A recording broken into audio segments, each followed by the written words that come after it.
I, nearly adult female, lost my dad when I was 5. My parents were married, but I remember Dad being more present in my early memories than Mom, and when my dad died, I knew my mom wasn't there for me.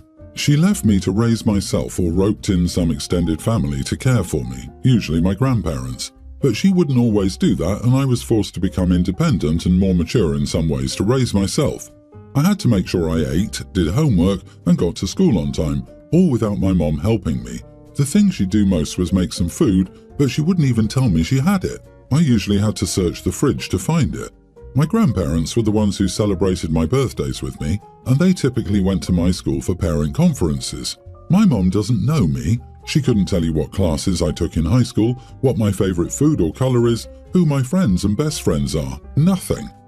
5 years ago, she met her husband Sam, and pretty quickly, like before they were living together, my mom got pregnant. So Sam moved in and my mom married him. The baby was born a few years ago, and her son followed along 2 years ago. Right away, I saw the difference in how my mom was with them. She knows them, loves them, dedicates time to them, and advocates for them. All the things I do not remember her ever doing for me. She eats with them and plays with them. She takes her daughter to preschool every day and takes her for a treat afterward. It sucks to see.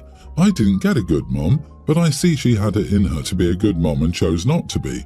Sam isn't as good as my dad was though, but he's still better than my mom ever was to me. Last week, my mom asked me to babysit for her and Sam, and I said no. My mom was shocked and asked me why I wouldn't babysit. I told her I had work and I had plans with friends. She told me that she would have expected me to want time with the kids. I told her I didn't want time with her over family.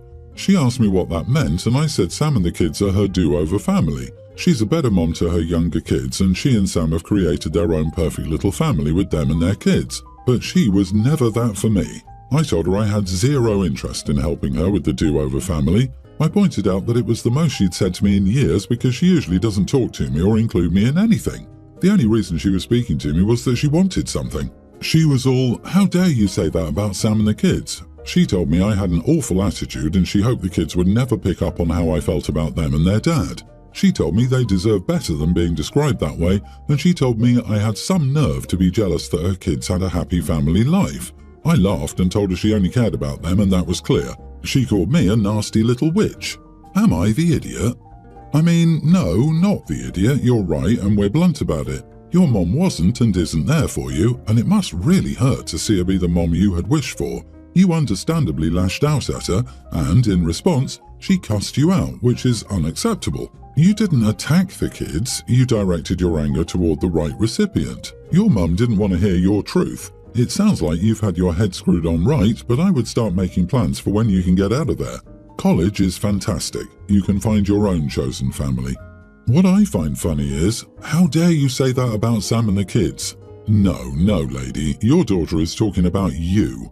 Also, it's incredible that 1 minute, their family, still once OP says something about her being a bad mom, Sam and the kids are completely different entities from OP.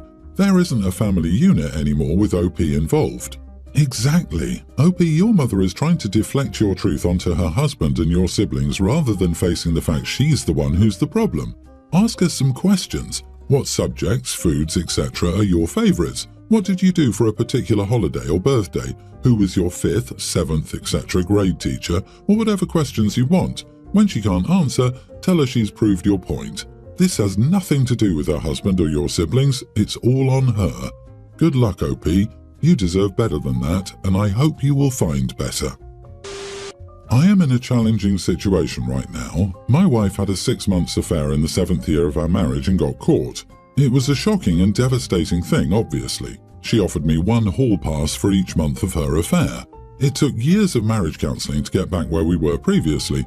I used the hall passes my wife gave me at the beginning of the reconciliation. I slept 3 times, each with 2 different women, without my wife knowing. When she gave me the passes, she set several rules. She should not know the use of the hall pass unless she asks. I should answer her questions honestly and in detail if she asks. Protection is a must, no emotional connection. I obeyed all these rules, and I'm going to be very honest here. It helped me subside the resentment I had towards her. That is just how getting even feels, I guess. Not that it's a great thing, but it's a fact. It's been 5 years since everything happened and we're doing great. Last week, she decided to ask me about hall passes out of nowhere. I was honest with her as she asked. I answered every question she asked. Maybe I shouldn't have been honest, thinking now. She doesn't even look me in the eyes now and in a depressive state. I know this calls for marriage counselling for us and maybe individual counselling too. I didn't even remember the hall passes and women before she asked, but I feel like crap now. Was I the idiot? Not the idiot. Fool around and find out, right? She just never expected you to actually use it. So she gave you something to help assuage her own guilt but didn't actually want you to use it.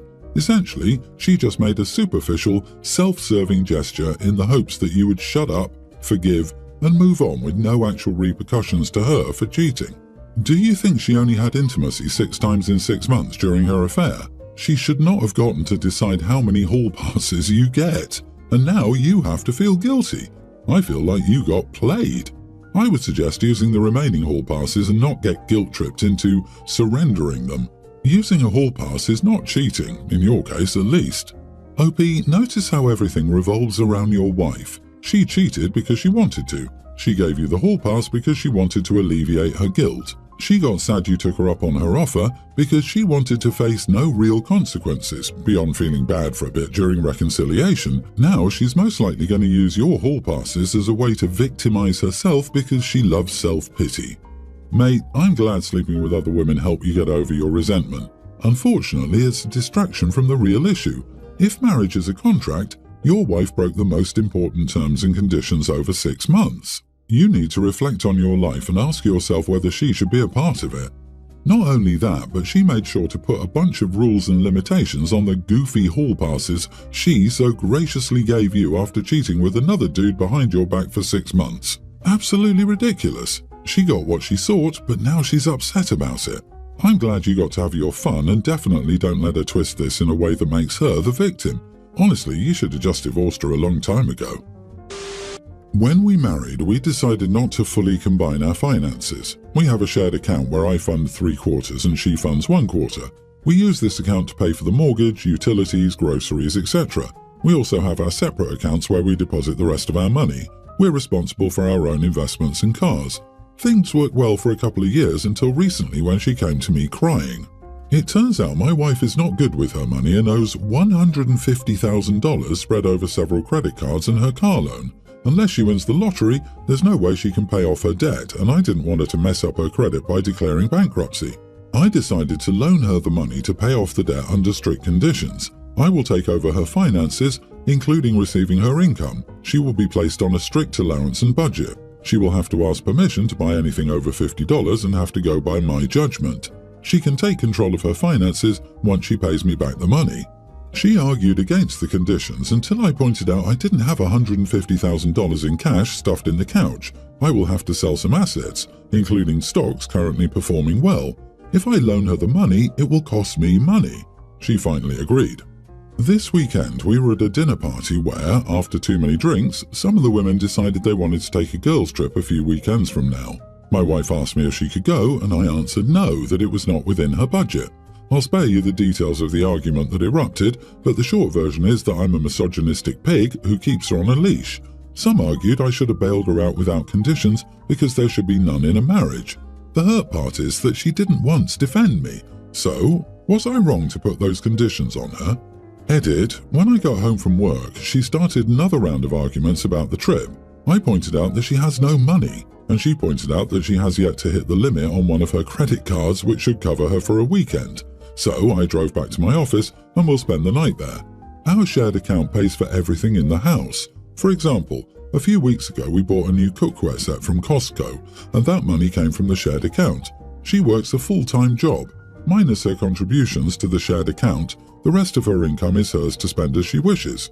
I cover things we do together like dinners, dates and vacations. The principal amount she owes is about $120,000, of which half is her car loan. The rest consists of interest and late fees.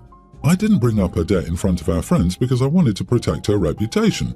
I haven't liquidated anything. I'm working with my advisor and broker to decide what to liquidate to take the least financial and tax hit. She doesn't gamble. I looked over her bills and it looked like she spent her money on dinners, drinks and shopping with her friends. We've been married for less than 5 years and do not have children. We've talked about starting a family in a couple of years. Not the idiot. Your wife is irresponsible, and when you bailed her out, she didn't learn a lesson. She and her friends put you on the spot like that, hoping the pressure would force you to say yes. The average person would have realized the mess they'd made and realized they can't spend frivolously with $150,000 debt hanging over their heads. But this shows your wife's attitude. Good luck getting your money back. But dude, this kind of stuff for me would be reconsidering this relationship territory. She didn't just overspend on a holiday and had to borrow $1,000 from you to pay for the hotel tab. She must have overspent for years to build up $150,000 in debt. She didn't tell you about her money troubles until it got so bad that she could no longer hide it. That doesn't bode well for the future because she's essentially been lying to you for all these years. The fact that she thought it was even appropriate to consider a friend's trip when she's $150,000 in debt shows me that she still doesn't get it.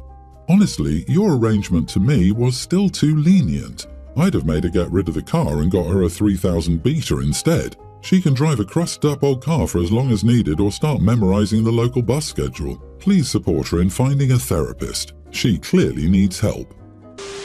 Some background. I'm a freshman in college living in a dorm and got a randomly assigned roommate. We live very different lifestyles. I like to stay up late and sleep in late, and she likes to go to bed early and wake up early. At the beginning of the year, she told me she likes to go to bed early and is a light sleeper. I told her I like to stay up late, and we agreed that she could turn the light out at any point and I would be quiet after that. She goes to bed 9 to 11ish, and I often get ready for bed and lay in bed at these times out of respect. However, there are generally 2 or 3 nights a week, one of which is a weekday, that I stay up and out past this time. I keep the light off and do nothing more than crawl into bed when I return home, 12 to 3ish. About 3 weeks ago, my roommate told me she doesn't like me staying out late because it affects her sleep, and she wants me back by 12. My friends have made fun of me since because, out of respect for her, I've left parties, study sessions and hangouts early to get home on time, except for a few exceptions. On Monday night, I was out playing board games with friends and lost track of time. I noticed it was 12:30, and out of respect for her, I decided to pull an all-nighter with my friends in the common room. I returned at 8:15 to shower that morning because I had a meeting at 9. However, I got an angry text later that day calling me out for returning at 8:15, despite me doing my best to remain quiet, and even not returning home at an unreasonable hour, as I would have been up at that time anyway. I responded and apologized for waking her up, but explained that I stayed out all night for her and I did nothing wrong. I also explained that while I was willing to compromise and be back most nights at midnight, as long as I was courteous, there would be nights when I would come back later. I got a message last night that she's scheduled a meeting with our RA to mediate, and I honestly want to know if I'm in the wrong, if she's in the wrong, or if it's just a bad situation. Decidedly not the idiot. Your roommate is delusional. You're free to come and go as you please. You pay tuition, room and board just like your roommate does. If your roommate thinks they can control what anyone else does, they are as unrealistic as they are entitled. She isn't your mother and can't dictate how late you stay out. She should have been up when you came in if she's an early riser. As long as you're being respectful, you can keep whatever hours you want, and it's none of her business. She needs to get some earplugs and a sleep mask if she's bothered. She sounds like an angry control freak and you aren't jumping at her command. Yeah, I'm absolutely floored by the audacity and absurdity of OP's roommate. I thought I might be at least a little empathetic towards her, but forget it. All I can think is, holy flying doodle. I thought this was going to be along the lines of using headphones to watch something on a laptop after midnight. Instead, the roommate sounds quite controlling. I wish I could be a fly on the wall for the RA meeting. I, 40 female, have a daughter, a young teen who isn't exactly a tomboy but does boy activities. I'm saying boy activities for the sake of this post. And my mom, 63, is pretty old-fashioned. My daughter isn't doing a sport right now, but she did winter and fall sports. Whenever my mom saw her coming back from basketball all sweaty and stuff, she would scrunch her face. She would tell me her being sweaty and nasty isn't a good image, but she wasn't saying that to my daughter, according to her and my daughter, so I didn't make too much of it. My husband, daughter, son and I went to a semi-formal Sweet 16 on Saturday. My daughter wore a really nice green dress, but my mom's issue? My daughter doesn't wear makeup, so she wasn't wearing any. Upon noticing, she said, "Missy, you are very unladylike." Before she could sit down, I told her to get on her phone and call someone because she sure wasn't staying here after saying that. My brother came and picked her up. Now I wonder whether I overreacted because my daughter didn't even seem to care and thought I should have let this slide. Am I the idiot? Not the idiot. You're right to shut her down. I'm 61 and I remember how oppressive ladylike was as a kid. My brothers were never told to be gentlemen, that would never happen unless they were harassing a girl, but my behaviour would have been curtailed in very many ways if I'd only allowed myself to be ladylike. It was wrong in 1969 and it's very wrong now. And in 1969 a young teen wearing makeup, except maybe nail polish, would have been frowned upon. Your mom is inventing her own standards of womanhood that have never been normal. Keep her away from your daughter. Though truth be known, even in the 60s, when ladylike was pretty accepted amongst the older generation than my parents, I happily ignored it and carved my own path. Your daughter probably will too, but it's better to be safe. She takes issue with girls playing sports. What is she, from 1850? And a 13-year-old does not need to wear makeup. Nobody does, but certainly not a kid that age. Many girls aren't even allowed to wear makeup yet at that age, and your mum thinks she should wear it daily? Screw all of this. I guarantee your daughter cares and your mom's comments hurt her, but she knows you have her back. You are the shield between your daughter's heart and your mother's outdated judgment.